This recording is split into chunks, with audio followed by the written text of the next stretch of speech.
habrían vivido las experiencias fabulosas. No venía uno viendo puras cabezas, los asientos estaban para ir uno frente a otro, así iban los asientos. Y dicen que Loreto pues era una de los pasajeros de cajón que tenían que ir de por estos rumbos a Aguascalientes a traer sus provisiones, la manteca, el chile, el huevo, todo para poder hacer sus vendimias. Pero era Loreto tan sencillita en su tratar, tan fina, que no venía casi siempre en su lugar. Venía y platicaba con esto, luego se cambiaba con otro, luego con aquello, luego con aquello, luego del otro carro, y dicen que llegó a andar hasta en el cabús o en la máquina con los ferrocarrileros. Y se hizo muy popular. Cuentan, y de eso tenemos evidencias porque logramos a tener gentes que conocieron el hecho, que en una ocasión que Loreto venía de Aguascalientes, ya para entonces la estación ya tenía casitas alrededor, no solamente era la bodega, ya había las parcelas que se habían hecho después de expropiada la hacienda y que estaban cercanas a estos lugares, conglomeraban gente. Y que entonces Loreto se vino en una ocasión muy entretenida platicando.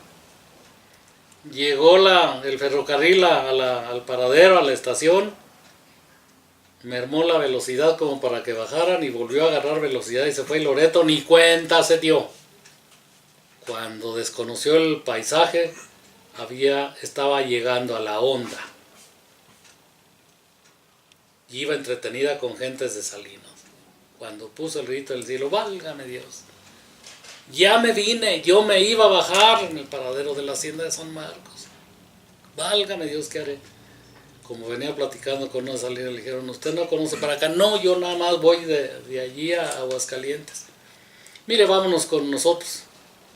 Allá la llevamos a la casa, allá comemos, después de comida la llevamos a la estación. Lo único que va a suceder es que usted llega a la estación de la hacienda de San Marcos, no a las 9, 9:30, va a llegar hasta las 3 de la tarde. Y ella ya comió tranquilamente, la trajeron la subieron al tren allá en Salinas. Y cuando subió los ferrocarrileros, que todos la conocían, ¡oh, Loretito! Traicionera, chaquetera, ¿qué anda haciendo acá si usted siempre está en la estación de San Marcos? No tienen pena, me trajeron. ¿Quién se la trajo? Ustedes, los de la mañana. Yo creo que ni se pararon allí porque ya cuando venía por acá. Miren, no le vuelve a suceder. Por eso es nuestra consentida. Le juramos que no vuelve a ocurrir. Y que a partir de entonces, fuera en viaje Loreto o no, cuando el tren llegaba a San Gil y arrancaba, salía un garrotero. Loreto, Loreto, ya llegamos. Ella no venía, pues nada pasaba. Pero si venía rápido, arreglaba sus cosas para poder bajar acá. Y que algunas gentes despistadas decían, oye, ¿cómo se llama aquí? Pues que no oyes que Loreto. Que ya llegamos. Ese fue el origen del nombre de la estación. Entonces, se complementa la versión con documentales. Buscando yo en qué libros, en qué lugar está asentado por primera vez el nombre de Loreto. Para aquí. Encontré un acta, un registro de bautismo de un niño. Ese niño nació en la estación de Loreto. Pero, ¿cómo fue ese nacimiento? En la doble vía venían las cuadrillas de los trabajadores cuando iban a arreglar los durmientes, los rieles, las cosas de esas, y dejaban aquí unas casas rodantes. Eran carros que traían por fuera colgados botes de macetitas, de plantas y jaulas de pájaros. Llegaban y te clavaban palos y hacían tendederos, se ponían las gentes a lavar. Allí nació un niño. Ese niño que nació aquí lo fueron a registrar a Villa García. Y cuando llegaron allá le dicen, ¿dónde nació el niño? pues ¿qué tenía que decir el papá? Pues en la estación. ¿En cuál estación? Pues la estación de Loreto. Es el primer registro que hay de Loreto.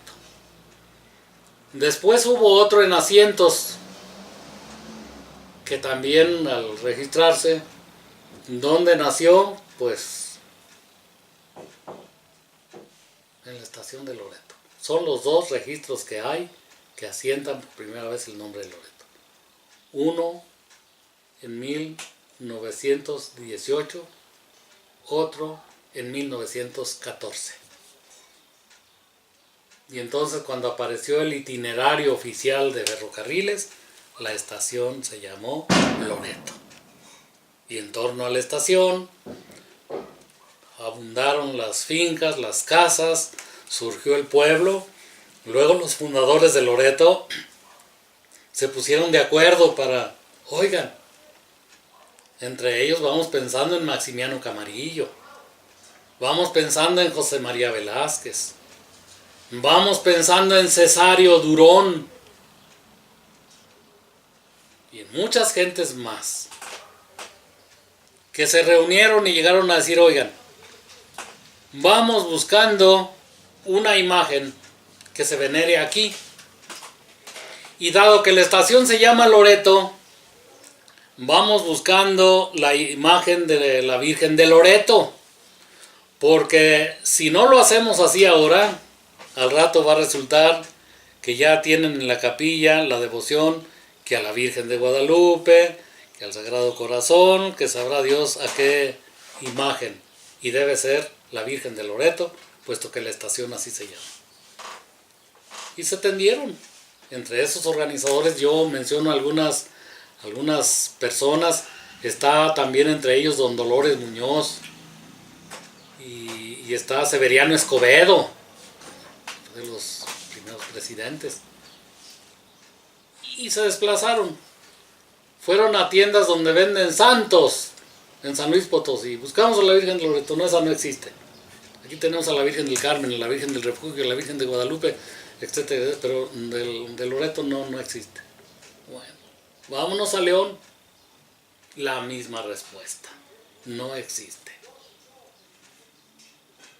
Vámonos a Guadalajara. No existe. Fueron a México y allí a espaldas de catedral han existido siempre comercios enormes donde venden imágenes de todas. Y llegaron a una tienda. Andamos buscando a la Virgen de Loreto. No la tenemos. Si usted gusta, la encargamos sobre pedido. Nos dejan un anticipo y llegando la imagen no me salgan con que no les gusta, que está chiquita, que está grande, nada. Lo que llegue, eso nos llevamos. Y se hizo el convenio. Eso lo hizo don Dolores Muñoz. Repito. Y a él se le avisó por telegrama que ya estaba allí la imagen de la Virgen de Loreto. Y fue por ella. En aquellos tiempos no había misas aquí, por supuesto, pues ni el pueblo. La gente católica iba a misa al Socorro, porque allí en el Socorro la capilla funciona desde 1912. Y si no era en el Socorro, era en Asientos. A pie se iba mucha gente.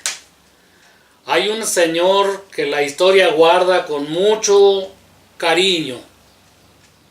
Don Enrique Hernández era dueño de un carretón Guayín.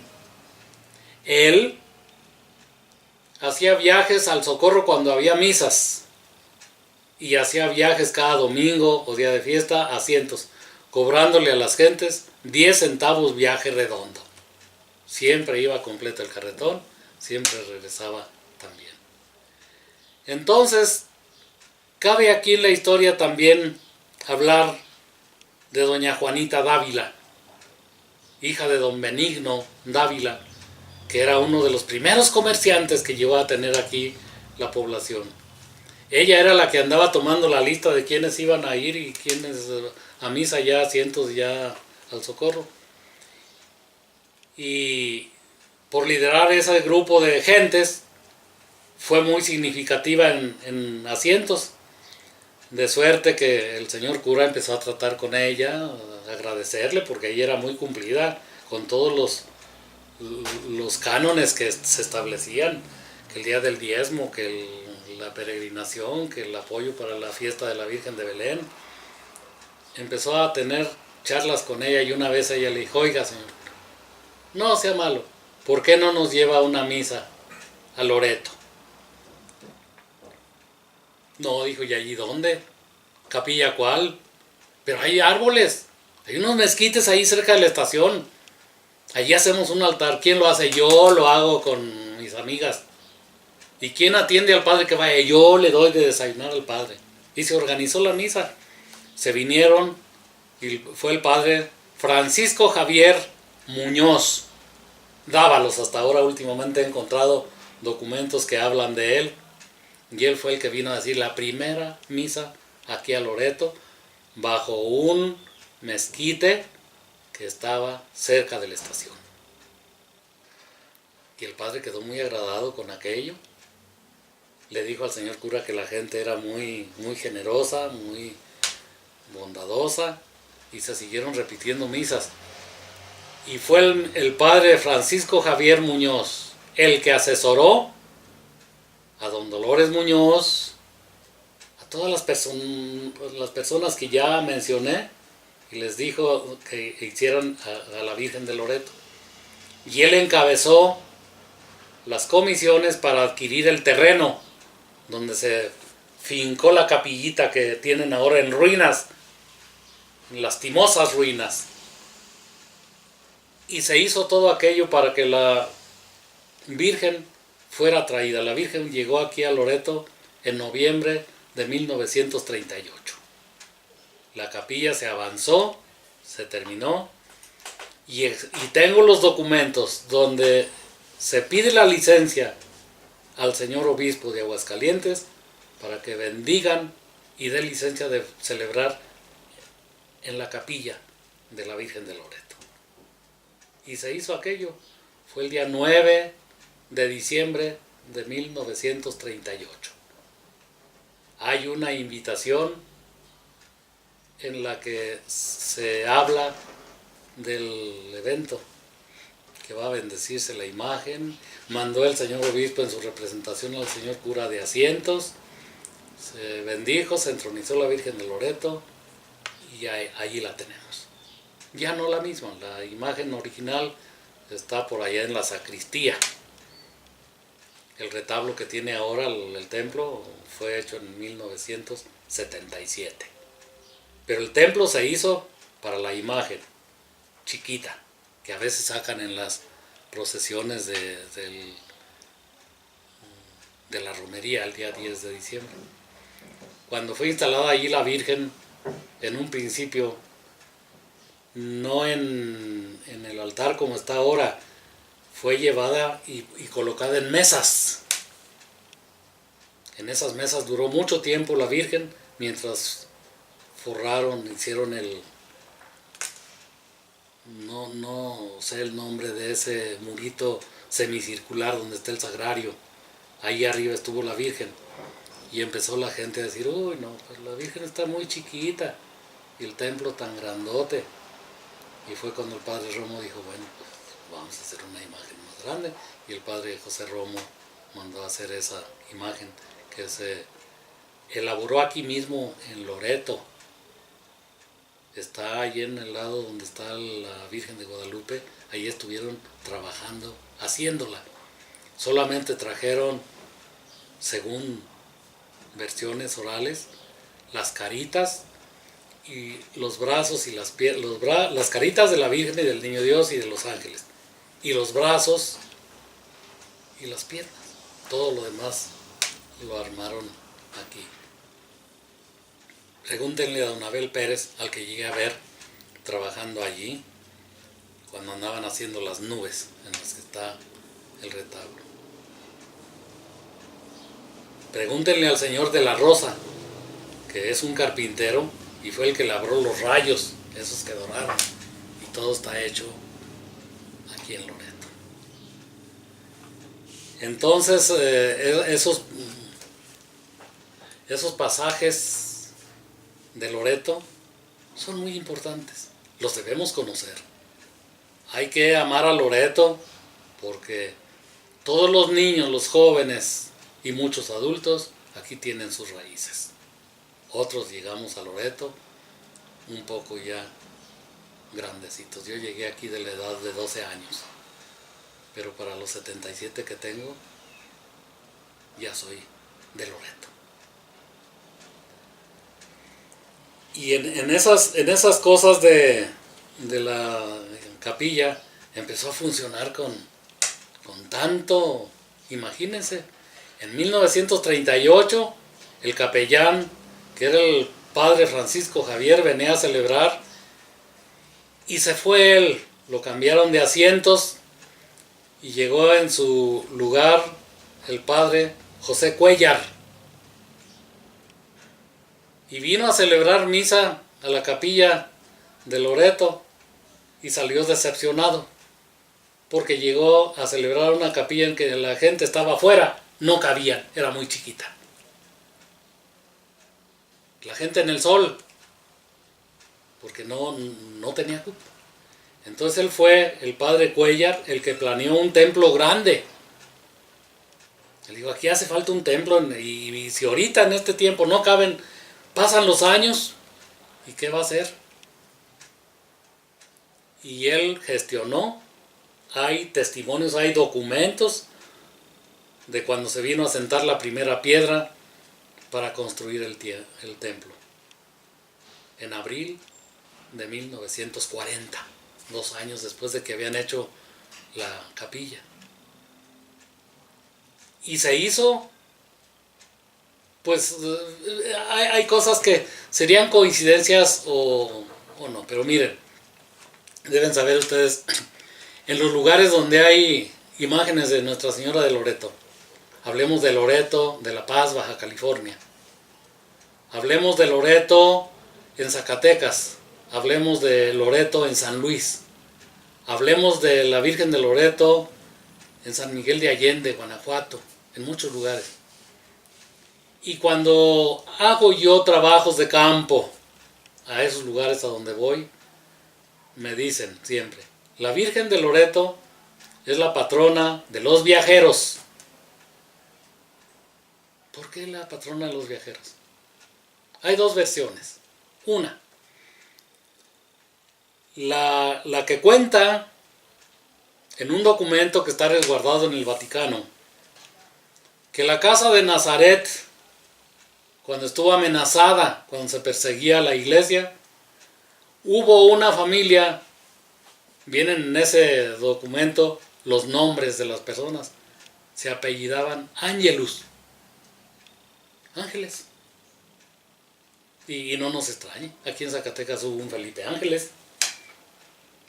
Entonces esos señores, cuando era la persecución muy fuerte, pensaron, de segura los enemigos de la iglesia van a destruir la casa de Nazaret, vamos a comprarla.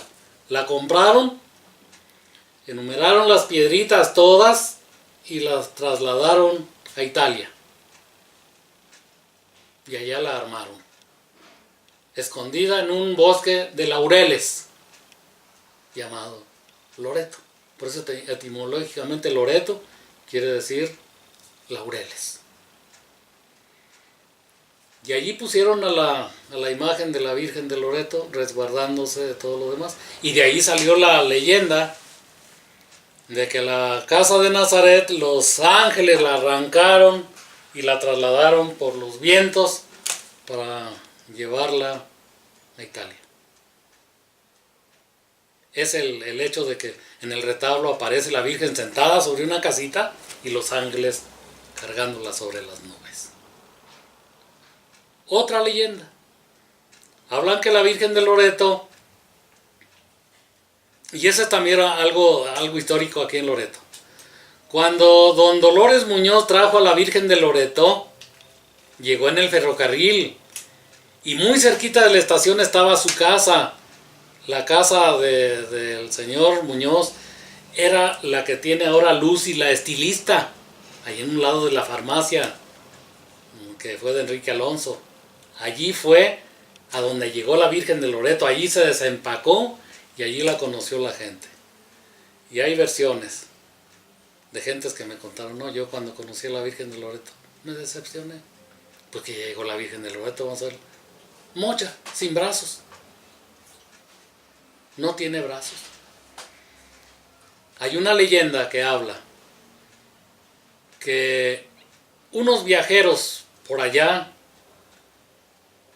parece que en el Mar Muerto, no muy seguro estoy, iban navegando, llevaban los remos, iban remando.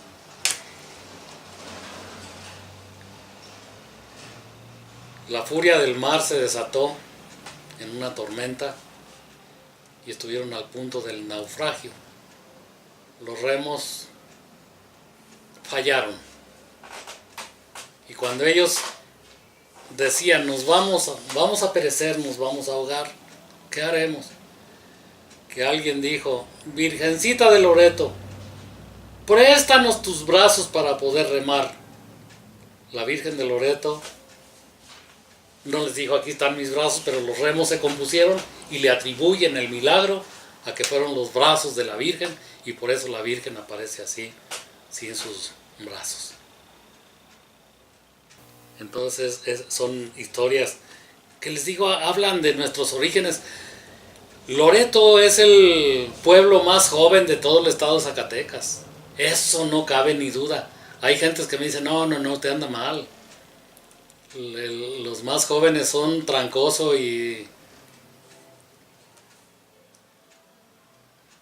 Santa María de la Paz. No, señores. Trancoso es de por 1590 y tantos. Santa María de la Paz en 1870 ya era municipio. Ricardo Monreal, cuando fue gobernador, le restituyó a Santa María de la Paz la calidad, la categoría de municipio, y a Trancoso también. Pero Loreto sigue siendo el más joven. Y hablamos del más joven, no el más reciente, porque para ser un municipio, las legislaturas requieren de cierta cantidad de habitantes, de otras condiciones, y aquí Loreto fue el municipio de Vimbaletes, que es ahora Loreto, fue hecho de la nada.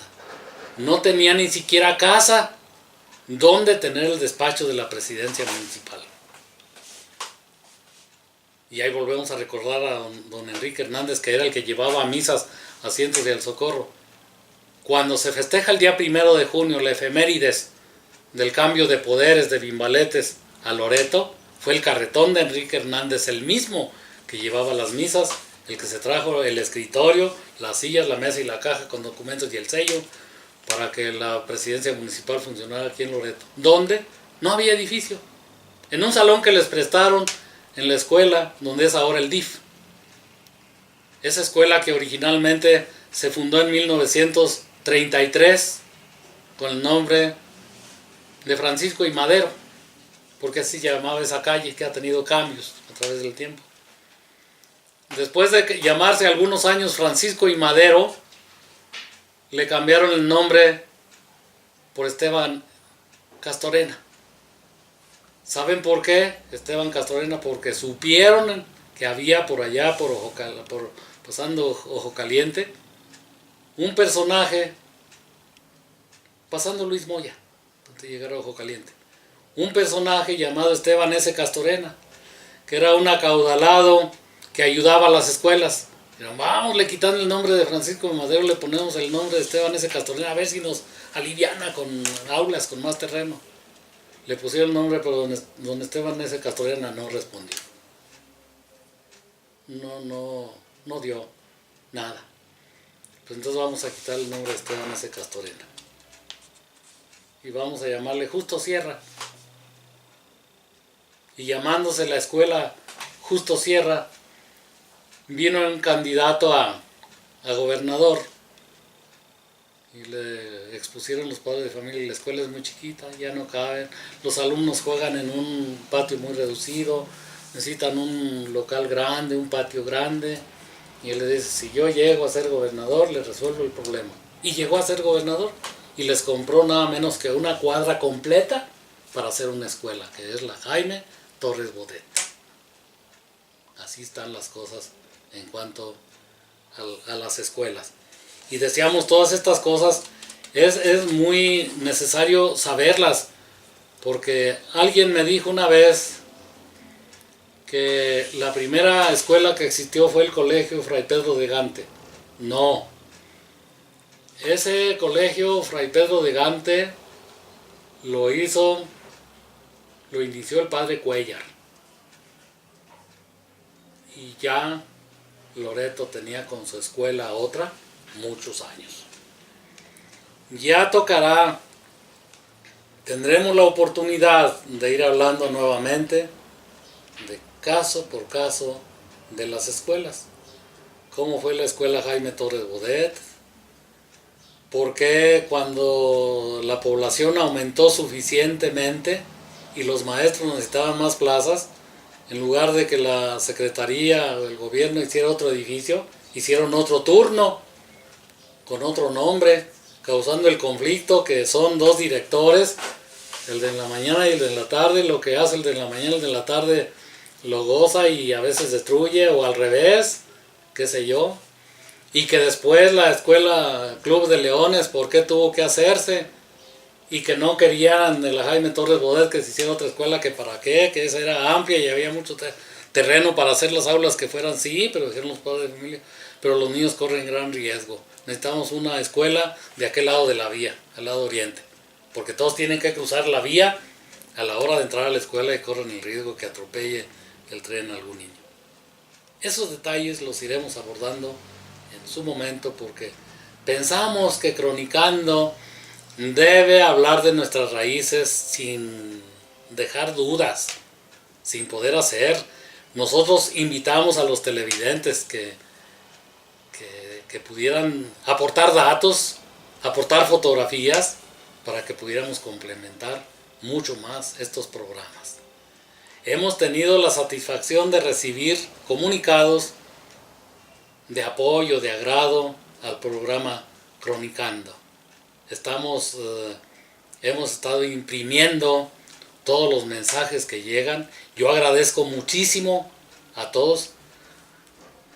Próximamente daremos lectura de quiénes y de dónde nos han mandado sus comentarios, a quienes desde ahora les agradecemos, al tiempo que invitamos, repito, a los demás para que aporten cosas que podamos nosotros abordar. La cuestión del cronista es algo muy especial. A mí, cuando me hicieron cronista, cuando me invitaban a cronista, yo no quería. ¿Por qué yo? Dicen que dijo Cuchitos. Ni me siento el indicado, ni tengo tiempo, ni tengo ganas. No es posible. Pero una vez que aceptamos el cargo, lo que hacemos es asumir con responsabilidad un nombramiento que el ayuntamiento nos dio, y en todo caso estamos buscando el bien de la ciudadanía, del pueblo, informándoles de todo lo que hay. Entonces, decíamos, ya comentamos de cómo Genaro García Rojas aportó tanto para Loreto. Primero que pasara, y decimos no para Loreto, para su hacienda, pero en ello quedó Loreto. Cabe mencionar aquí que cuando la hacienda de San Marcos se expropió, el 20 de agosto de 1918, el mes entrante, estaremos festejando 100 años de la expropiación de la hacienda. Y fue un acontecimiento aplaudible. Lo hizo el gobernador, el general Enrique Estrada. Y él hizo además no solamente la expropiación de la hacienda, expropió la hacienda e hizo el primer reparto agrario, se sabe que del país, no solamente del estado, porque él expropió la hacienda y le repartió a las gentes, creó un sistema de tenencia también único en todo el estado. Aquí no hay ejidos. Lo que hablamos de la fundación de estos terruños. No hay pequeña propiedad. No hay ningún otro tipo de tenencia. Aquí lo que opera es un fraccionamiento agrario, que en un principio, y es conocido todavía en Zacatecas, el fraccionamiento San Marcos Bimbaletes. Y les digo en qué consiste, en que el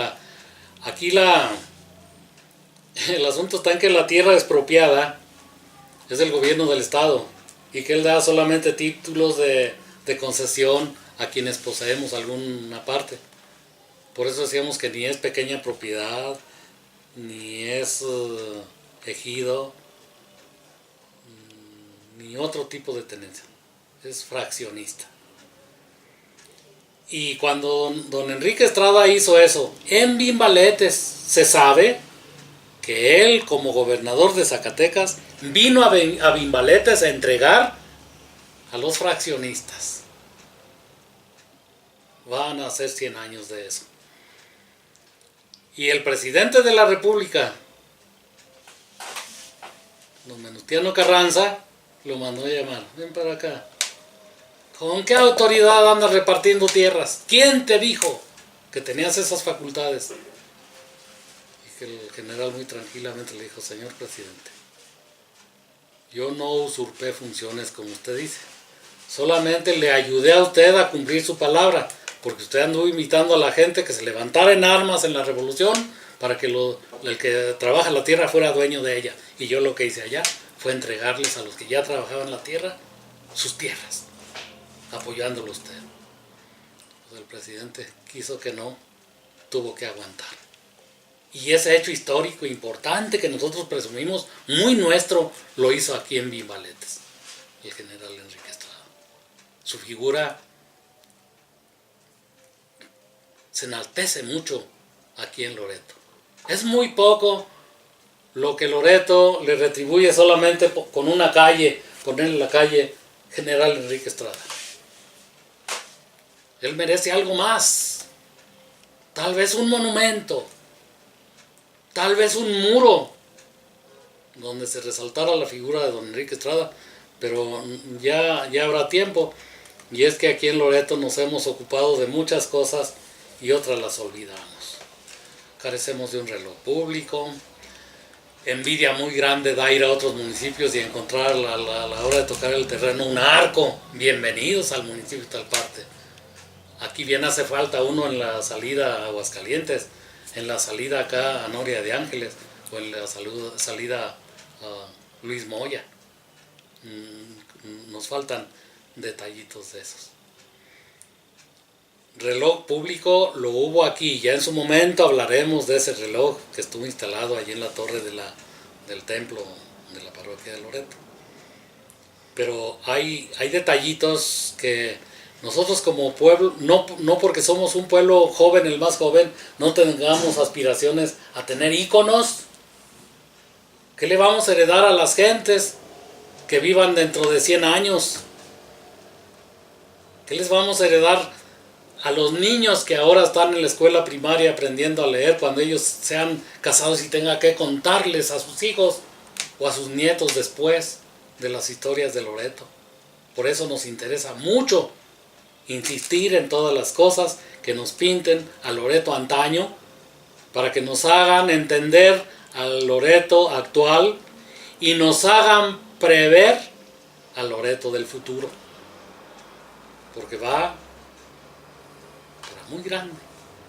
Entre las cosas que tenemos que presumir mucho es que Loreto se desarrolló tanto que en muy poco tiempo tuvo los servicios públicos que municipios de más de 100 años no tenían todavía. Y vamos a poner algunos ejemplos. El banco.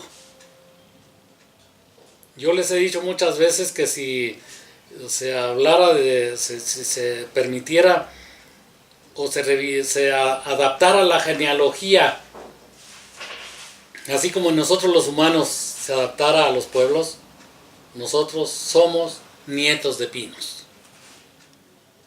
Porque Pinos fue el municipio grande, el partido desde épocas de la colonia, del que surgieron muchos. A Pinos le quitaron un pedacito para hacer el municipio de Santa Rita, ahora Villa Hidalgo. A Pinos le quitaron otro pedacito para hacer Villa González, allá en la hacienda del Carro, entonces. A Pinos le quitaron un pedacito para hacer La Blanca. A Pinos le quitaron un pedacito para hacer Villa García, el municipio de Villa García. Y después a Villa García le quitaron un pedacito para hacer a Vimbaletes. Por eso decimos, nosotros somos hijos de Villa García y nietos de Pinos. Somos pueblo muy joven, pero tenemos nuestras aspiraciones. Quisiéramos tener más íconos sobre los que pudieran hablar las futuras generaciones. Y bueno, pues yo creo que pronto hablaremos de otros detalles de la vida de Loreto. Ahora por lo pronto cómo ha surgido, pero nos surge mucho hablar cómo ha sido la vida nuestra. Todo el mundo piensa que las calles siempre estuvieron así pavimentadas. No, señores, Loreto fue un pueblo de tierra. No había ni una sola calle, ni siquiera empedrada. De allí que ya decíamos, creo que alguna vez, Loreto, entre los chascarrillos por ahí, entre la gente fuereña, si es tiempo de lluvia le llaman Lodoreto porque se encharca y no tiene corrientes. Es un valle nivelado. Y en tiempo de secas, Polvoreto, porque un cualquier airecito nos envuelve en tierra todo aquello. Y en esas cosas, llegar a conocer, yo recuerdo cuando conocí Loreto, yo llegué procedente de Pinos, que es mi municipio natal. Llegué en 1953. Con la gran novedad de llegar a un pueblo con unas calles tan anchas, porque venía uno de lugares donde había callejones, de un jardín tan plano y tan bonito, con unas bancas hechas de pedacitos de tepalcate. Mira nomás qué bancas, son una obra de arte cada banca. Y ver, no banquetas, casi a ver si acaso ponían ladrillos en la orilla para que la gente, y rellenaban de tierra para que estuviera más abajito, sin enjarres, casi. Todas las casas con muros de adobe. ¿De dónde habrán sacado tanto adobe? Pues luego la laguna, ¿por qué se hizo la laguna? Allí iban los adoberos a sacar lodo y hacer adobes, y quedó un agujero tan grande que después se llenaba de agua, y fue la tradicional laguna, que después fue rellenada para que en ella se asentara la actual central camionera y otras ya calles por allí. Y el agua por eso reconoce sus dominios. Cuando llueve, por aquí es la bajada más fuerte. El agua tenía ya sus desniveles para bajar hacia acá. Unas casas con ventanas muy chiquitas y sin protecciones. Cuando venía de un pueblo colonial donde la provincia tenía aquellas ventanas que eran al tamaño de las puertas y con unas rejas de metal en las que asomaban las damas cuando les llevaban aquellas típicas serenatas. Diferencias muy grandes. Y hablar de las ocupaciones de la gente. ¿Cuál sería la ocupación general de la gente? Pues los corrales, eran típicos los corrales en todas las casas. Eran típicos las mujeres que barrían muy temprano, regando con agua para barrer porque era pura tierra. Ahora la tierra sigue estando, no creo que haya en Loreto una casa que en 3 días, si no limpian, no aparezcan los muebles forrados de tierra. La tierra sigue teniendo sus dominios sobre el nuestro. las formas en que abordaremos en algún programa especial la cosa de los funerales. Pero llegar a hablar de aquellos funerales que se hacían cuando en Loreto no había panteón, porque aquí los muertos iban a ser sepultados a Cientos o al Panteón de la Luz. Y otros a Villa García, se imaginan. Llevar a Villa García, y ese es un dato muy, muy bonito, muy legendario. Cuando la gente, ahora conocemos todos, cuando una persona muere, ¿qué hay que hacer? Los dolientes, los parientes del difunto, traer al médico para que levante el certificado de defunción. En aquel tiempo no había doctores. Y si el difunto era matado, que casi eran todos los casos, en aquellos tiempos acuchillados había en cada baile. Cada baile y cada fiesta hubo acuchillados. ¿Y qué había de hacer con los muertos de esa forma? Llevarlos al Ministerio Público a Villa García. Imagínense un difunto del Tepetate o de Carrillo, del actual Carrillo Puerto. En cuanto lo mataban, un par de quiotes o de palos, cosidos unos costales, pongan al difunto y vámonos. Si lo habían matado en un baile, pues toda la noche la pasaban caminando para amanecer allá a las 9 de la mañana para levantar el acta de defunción con el Ministerio Público. Tenían que pasar por un lugar que unía a que une todavía el municipio de Loreto con Villa García, que se llama La Ladronera. ¿Por qué creen? Esa ladronera está por la cuesta, acá por donde están ahora los tiraderos de basura. Porque allí en ese cerro, en esa montaña que es la que separa, acá hacia abajo es Loreto, hacia arriba es Villa García. En esa ladronera tenían que descansar los que venían cargando el muerto desde Tierra Blanca, del Tepetate, del Carrillo Puerto o de aquí mismo. Y hay una cueva donde velaban. Allí descansaban y ponían el muerto un rato y ellos dormían para amaneciendo seguir caminando y llegar a tiempo y levantar el acta de defunción. Y bien, se levantaba el acta de defunción temprano y camínenle a su rumbo. Entonces venirse otra vez, pasar por allí, llevar al muerto para que ahora sí lo velaran y dieran trazas de darle sepultura.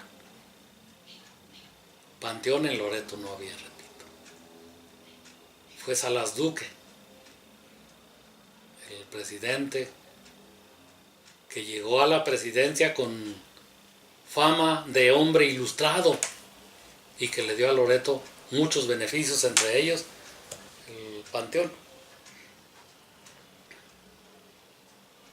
Estimados televidentes, hemos charlado muchas generalidades de Loreto. No nos cansaremos de insistir en darles a conocer a los niños, a los jóvenes, a los niños para que conozcan de nuestro pueblo, de sus raíces. A los jóvenes, pues para que participen también, porque les toca ser parte fundamental de la transmisión de nuestras leyendas, de nuestra historia. Y a los adultos, para invitarlos a recordar lo que vivieron, lo que vivimos juntos en aquellos tiempos. Yo quiero agradecer mucho al Corporativo B15. Mi admiración al señor director general, don José Bonilla Robles, quien ha tenido una labor tan importante de la difusión cultural que ha recibido reconocimientos.